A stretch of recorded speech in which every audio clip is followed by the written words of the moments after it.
Now our Ajax basket works fine now. However, if we add to the basket and refresh the page, as you can see, all these quantities and totals disappear. Our button doesn't change, but if we click on remove from basket, also these decimal places are added. By default, we've got just 0. Let's go back to our MOD folder and open basket left. What we're going to do now is, right before our H2 tag, let's open PHP tag and create obj basket, new instance of the basket class. Now with this instance, what we're going to do, we'll replace all these zeros with the values populated from the sessions, from this basket class, basically.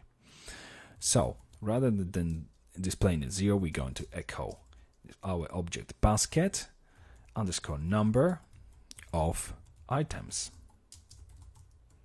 Okay, now if we copy this whole thing, next 0, which is subtotal, will be subtotal, but subtotal we want to have the 2 decimal places, so we're going to use a PHP function called number format, and the number is the first parameter, the number of decimal places is the second. We want 2 of them, and let's copy this entire thing as well, replace the 0 inside of the VAT braces first, which will be VAT rate.